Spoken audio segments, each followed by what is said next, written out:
As a kid, I spent my summers with my grandparents on their ranch in Texas. I helped fix windmills, vaccinate cattle, and do other chores. We also watched soap operas every afternoon, especially Days of Our Lives. My grandparents belonged to a caravan club, a group of Airstream trailer owners who traveled together around the US and Canada. And every few summers, we'd join the caravan. We'd hitch up the Airstream to my grandfather's car, and off we'd go, in a line with 300 other Airstream adventurers. I loved and worshiped my grandparents, and I really looked forward to these trips. On one particular trip, I was about 10 years old. I was rolling around in the big bench seat in the back of the car. My grandfather was driving, and my grandmother had the passenger seat. She smoked throughout these trips, and I hated the smell.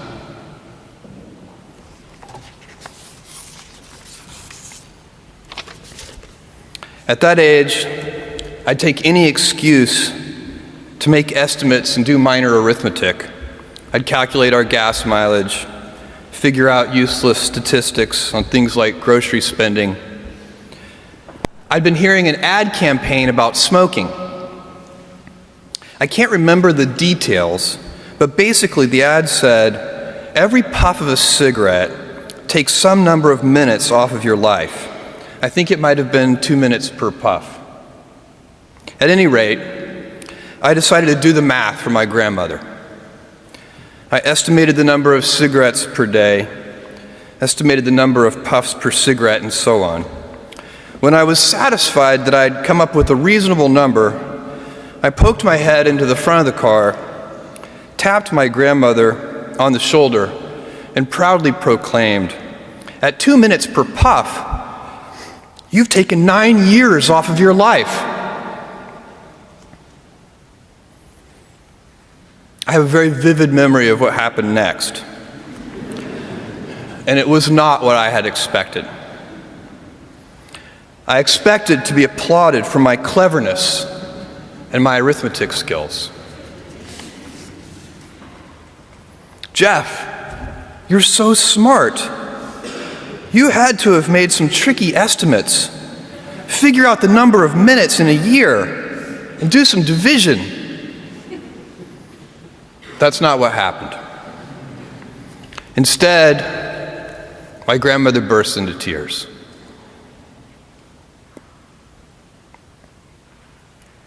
I sat in the back seat, didn't know what to do, while my grandmother was crying. My grandfather, who'd been driving in silence, pulled over onto the shoulder of the highway. He got out of the car and came around and opened my door and waited for me to follow. Was I in trouble? My grandfather was a highly intelligent, quiet man. He had never said a harsh word to me, and maybe this was to be the first time. Or maybe he would ask that I get back in the car and apologize to my grandmother. I had no experience in this realm with my grandparents, and no way to gauge what the consequences might be. We stopped beside the trailer. My grandfather looked at me, and after a bit of silence, he gently and calmly said, "Jeff, one day you'll understand that it's harder to be kind than clever."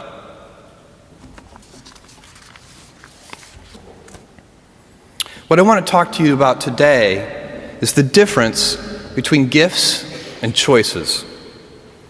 Cleverness is a gift. Kindness is a choice. Gifts are easy.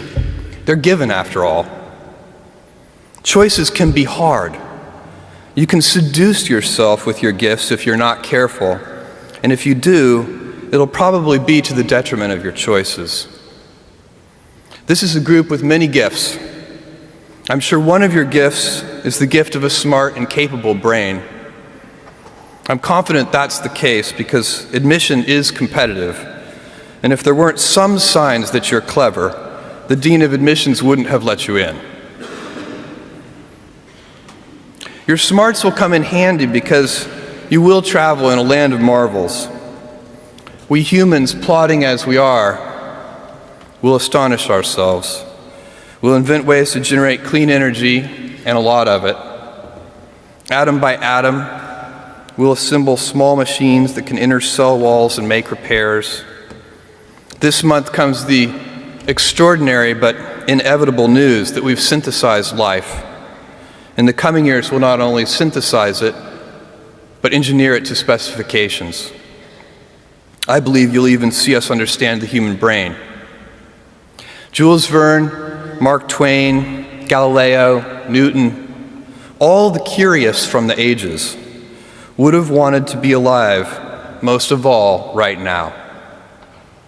As a civilization, we will have so many gifts, just as you as individuals have so many individual gifts as you sit before me. How will you use these gifts? And will you take pride in your gifts or pride in your choices?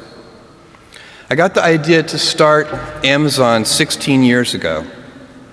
I came across the fact that web usage was growing at 2,300% per year, and I'd never seen or heard of anything that grew that fast.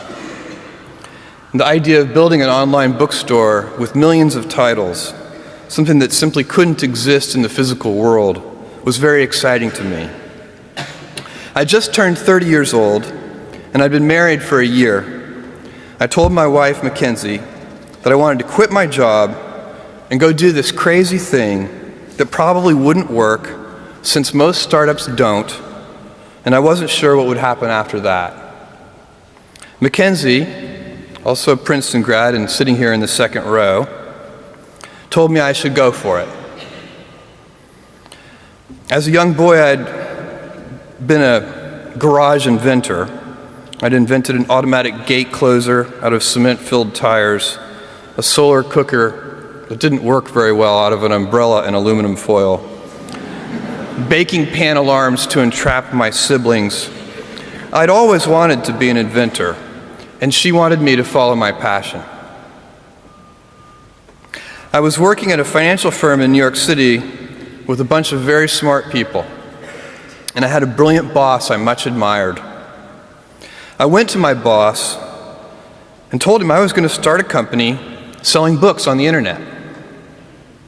He took me on a long walk in Central Park, listened carefully to me, and finally said, "That sounds like a really good idea, but it would be an even better idea for someone who didn't already have a good job." That logic made some sense to me, and he convinced me to think about it for 48 hours before making a final decision. Seen in that light, it really was a difficult choice, but ultimately, I decided I had to give it a shot. I didn't think I'd regret trying and failing, and I suspected I would always be haunted by a decision to not try at all. After much consideration, I took the less safe path to follow my passion, and I'm proud of that choice. Tomorrow, in a very real sense, your life, the life you author from scratch on your own, begins. How will you use your gifts? What choices will you make? Will inertia be your guide, or will you follow your passions? Will you follow dogma, or will you be original?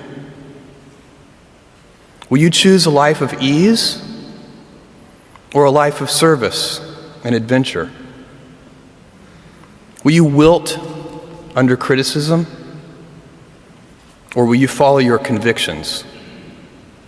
Will you bluff it out when you're wrong, or will you apologize?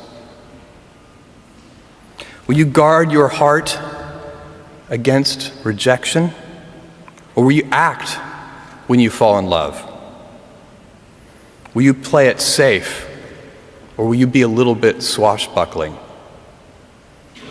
When it's tough, will you give up, or will you be relentless? Will you be a cynic, or will you be a builder? Will you be clever at the expense of others, or will you be kind?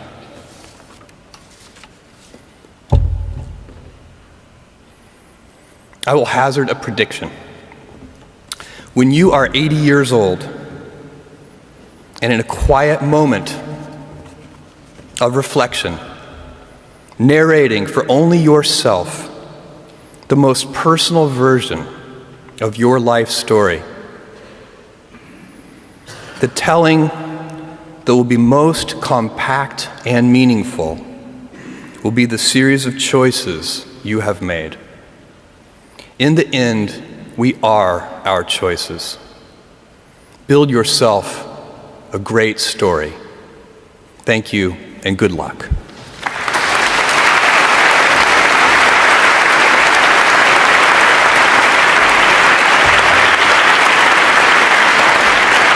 Don't forget to like, subscribe, and hit the notification bell icon.